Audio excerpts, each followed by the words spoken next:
त्रिगुणात्मक त्रिकोण हूं, कभी चतुष्धर्मा चतुष्कोण हूं, तो कभी अनंतता के चक्र में विद्यमान पृथ्वी जैसा गोलाकार हूं। मैं ओंकार हूं। देवगणों की जय जयकार के मध्य देवराज इंद्र और शची पुनः स्वर्ग के सिंहासन पर विराजमान हुए। हर्षोल्लास के इस शुभ अवसर पर शची ने इस सत्य को स्वीकार किया कि इस सफलता में देवी पार्वती का योगदान है। गुरु बृहस्पति ने कहा कि इस सफलता में ब्रह्मा जी के योगदान को भी स्वीकार करना चाहिए। उधर पार्वती के उग्र तप से विचलित नारद ब्रह्मलोक पहुंच ब्रह्मा जी से अपनी चिंता व्यक्त करते हैं। इस पर ब्रह्मा जी व सरस्वती जी स्थिति स्पष्ट कर उन्हें शांत करते हैं। अरुंधति, वशिष्ठ व सप्त ऋषि असफल होकर भगवान शिव को सूचित करते हैं कि उनकी निंदा से भी लक्ष्य पूर्ण नहीं हुआ। इधर पुत्री के वियोग में मैना दुखी है। शिवाज्ञा से अरुंधति सप्त ऋषियों के साथ शिव विवाह का संदेश ले हिमालय भवन आती है, किंतु मैना इस संदेश से प्रसन्न नहीं है। ओम नमः शिवाय, ओम नमः शिवाय, ओम नमः शिवाय, ओम नमः शिवाय। पधारे हिमालय राज, पधारे महारानी। नंदी महाराज, भगवान शंकर तो समाधि में बैठे हुए हैं। इसमें आश्चर्य क्या है हिमालय राज? आश्चर्य तो तब होता है जब भोलेनाथ समाधि में नहीं होते। तो आश्चर्य की ऐसी स्थिति कब आएगी नंदी महाराज? ऐसी स्थिति आने का ज्ञान किसी को भी नहीं होगा। कुछ तो संभावना होगी। नहीं नहीं, भोलेनाथ की समाधि कब टूटेगी इस विषय में कोई भी कुछ नहीं कह सकता। आप स्वयं प्रयत्न करके देखिए। शिव शंकर, मेरी पुत्री को सुबुद्धि दे, उसका मार्गदर्शन करें भोलेनाथ, उसे समझाएं, उसकी समाधि का अंत करें देवेश्वर।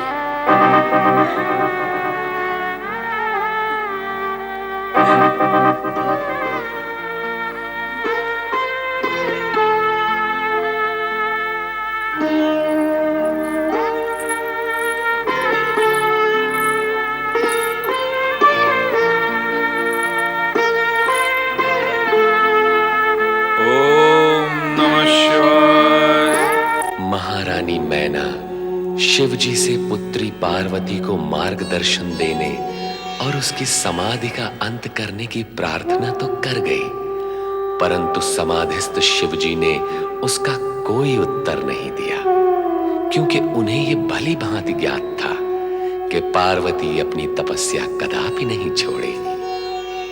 पार्वती की तपस्या से समस्त दानव जाति अत्यंत भयभीत थी, क्योंकि पार्वती की तपस्या की सफलता तारकासुर के साथ साथ उनके विनाश का भी कारण बनेगी। तारकासुर का भयभीत सेनापति इस प्रसंग को लेकर शोणितपुर उसके समक्ष पहुंचता है। दानवराज महाबली तारकासुर की जय। कैसे होगी जय? ब्रह्मा ने हमें स्वर्ग से निकलने का आदेश दिया, तपती ज्वालाओं से डरकर हमने स्वर्ग छोड़ दिया। अब जब तक पुनः हम स्वर्ग प्राप्त कर तीनों लोकों पर विजय प्राप्त नहीं कर लेते, तब तक इस घोरी और व्यर्थ की जय से क्या लाभ? स्वर्ग का स्वप्न तो अब समाप्त हो गया दानवराज। क्यों हमारी निराशा को बढ़ा रहे हो सेनापति? जो देखा और जो सुना है वही कह रहा हूँ स्वामी। हिमालय पुत्री पार्वती की तपस्या इतनी उग्र हो चुकी है कि भोलेनाथ शिव उनसे प्रसन्न होकर उनसे विवाह की स्वीकृति कभी भी दे सकते हैं। नहीं, ऐसा नहीं होगा, ऐसा कभी नहीं होगा। मैं ऐसा होने ही नहीं दूंगा। यदि शिव पार्वती विवाह हुआ तो मेरा काल शिवपुत्र उत्पन्न हो सकता है। मैं शिव पार्वती मिलन नहीं होने दूंगा, नहीं होने दूंगा। तुम जाओ, पार्वती को तपस्थली से उठाकर उसे समाप्त कर दो। क्या हुआ सेनापति? तुम्हारे चेहरे पर ये भय कैसा? प्राण क्यों सूख गए तुम्हारे? सुना है पार्वती शक्ति का अवतार है। सुना है, सुना है। सेनापति तुम केवल सुनते ही रहते हो, देखते कुछ नहीं हो।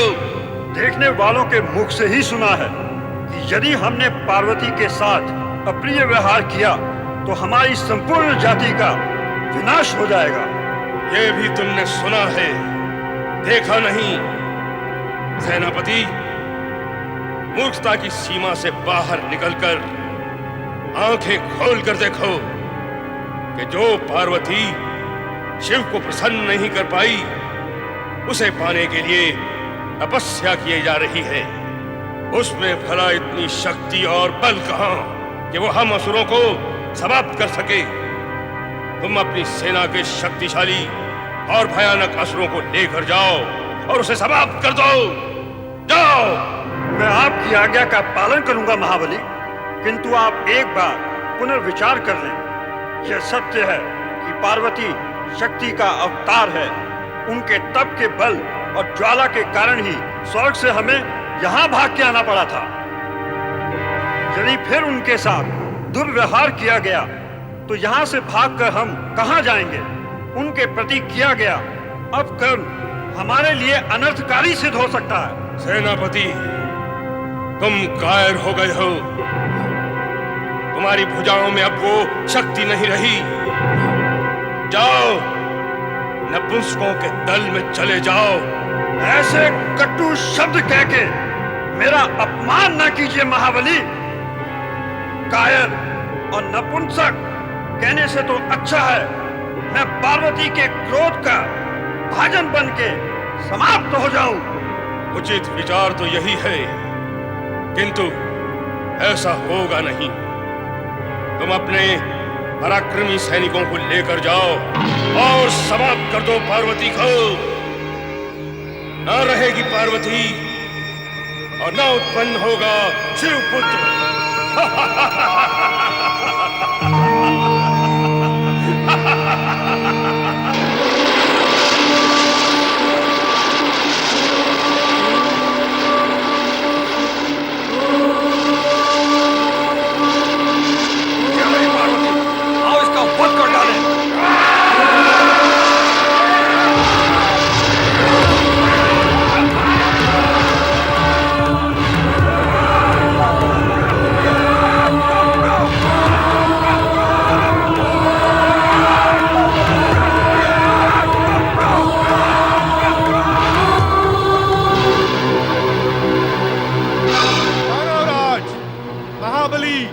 तारकासुर की जय। अनर्थ हो गया महाबली, अनर्थ हो गया। मेघासुर, तेरा सुर बिगड़ा हुआ क्यों है रे? जरा शांति से, प्यार से बता क्या बात है। दैत्यराज, आपने पार्वती के विनाश के लिए सेनापति और सैनिक भेजे थे। हाँ, भेजे थे। तो अब वे वापस नहीं आएंगे। क्या? क्यों नहीं आएंगे? क्योंकि पार्वती की तप की ज्वाला ने सबको सहा कर दिया। सब के सब मारे गए। अरे दुष्ट, अशुभ समाचार सुरताल में सुना रहा है। त्रिलोक विजय अब आवश्यक हो गई है। त्रिलोक विजय की ये यात्रा हम स्वर्ग लोक से शुरू करेंगे। पहले स्वर्ग लोक, फिर अन्य लोक। शिव पार्वती के विवाह की संभावनाएं इसी विजय यात्रा में समाप्त हो जाएंगी। फिर कौन बचेगा हमारा विरोधी? कौन बचेगा? कोई नहीं बचेगा हमारा थी।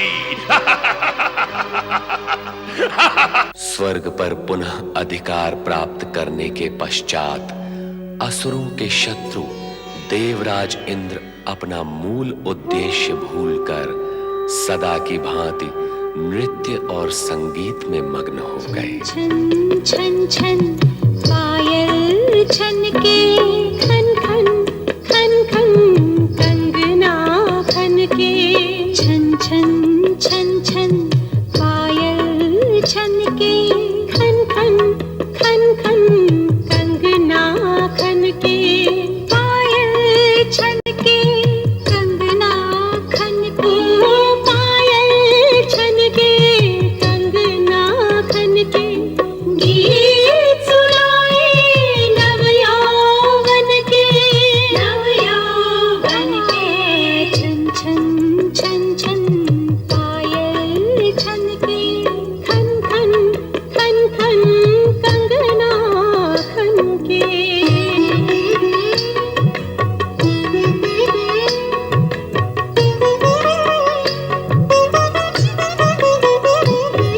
स्वामी, वो देखिए, देवर्षि आकर लौटे जा रहे हैं।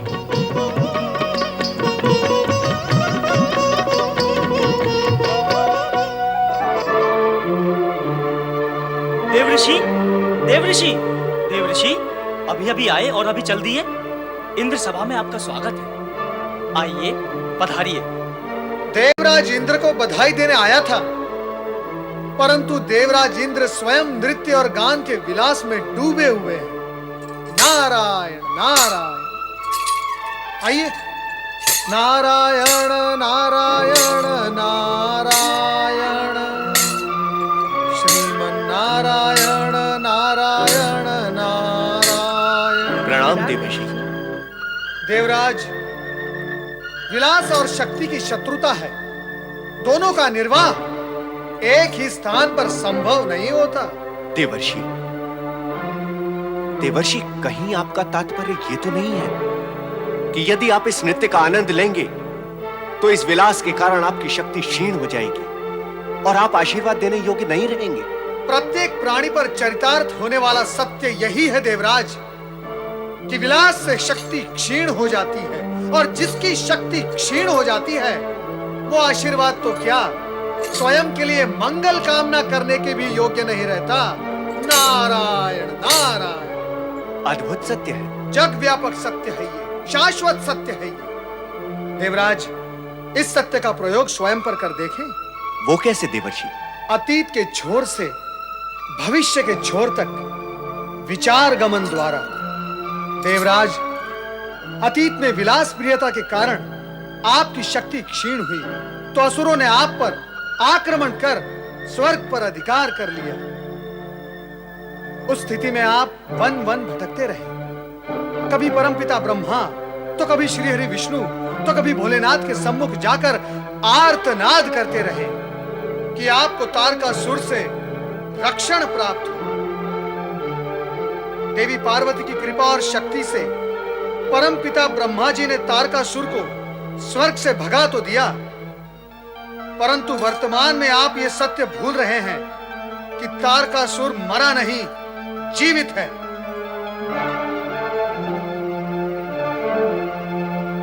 आपकी विलास प्रियता उसे अधिक जीवित और अधिक बलवान बनाएगी, और तब वो पुनः स्वर्ग पर आक्रमण करेगा, आपको पराजित कर विजय प्राप्त करेगा, और भविष्य में पुनः स्वर्ग का अधिपति बन बैठेगा। नहीं देवर्षि, नहीं। आप तो हमारे हितैषी हैं, फिर ऐसी अशुभ कामना क्यों कर रहे हैं? ये अशुभ कामना नहीं है देवराज, मैंने आपकी सावधानी के लिए सत्य को साकार करने का मात्र प्रयास किया है। ये आप भी करें तो आपको लाभ होगा। नारायण नारायण। मैं कैसे करूं? दूरदर्शिता का आंचल पकड़ लेंगे तो कर सकेंगे। चलो आरंभ मैं किए देता हूं, आगे की दौड़ आप स्वयं लगा लेना। नारायण नारायण। सर्वप्रथम आप ये स्वीकार कर लें कि आप पुनः स्वर्ग के अधिपति बन गए हैं। हम ही क्या, सारा जग जानता है। नारायण नारायण। देवराज, सारा जगत ये भी जानता है कि तारकासुर जीवित है और स्वर्ग का स्वामी बनने की महत्वाकांक्षा उसे स्वर्ग की दिशा दिखाएगी। देवराज, आप और मैं ये भी जानते हैं कि तारकासुर का वध करने वाला अभी तक उत्पन्न नहीं हुआ और तब तक असुरराज तारकासुर किसी भी समय। नहीं देवर्षि नहीं, अब बस करें। बस तो देवराज इंद्र को करना है देवी सची। ये भली भांति जानते हैं कि तारकासुर का वध केवल शिवपुत्र ही कर सकता है। अब हम और कष्ट नहीं सहन कर सकते देवर्षि। स्वर्ग से बाहर हमने बहुत यातनाएं सही हैं। इसीलिए अब तो तारकासुर का वध अवश्य होगा। देवराज इंद्र से पहले पूछ तो ले कि कब और कैसे होगा। नारायण नारायण। होगा तो शिवपुत्र के द्वारा ही, किंतु शिव पार्वती विवाह होगा तभी शिवपुत्र की उत्पत्ति होगी। शिव पार्वती विवाह कब होगा अग्निदेव? जब भगवान शिव विवाह की स्वीकृति दे देंगे। मूल प्रश्न अभी भी अनुत्तरित है वरुण देव। भगवान शिव विवाह की स्वीकृति कब देंगे? देवर्षि, अब आप ही हमारा मार्गदर्शन करें, हमें बताएं कि हमें क्या करना है। देवराज, आपको दूरदर्शी और शक्तिशाली बनना चाहिए। विलासता को त्याग कर पुरुषार्थी बनना चाहिए और भगवान शिव के पास जाकर आप ये विनती करें कि वे पार्वती का तप सफल करें और विवाह की स्वीकृति दें। देवर्षि, हम इसी समय आपके नेतृत्व में भगवान शिव के पास चलते हैं। अवश्य चलें। हर हर हर महादेव।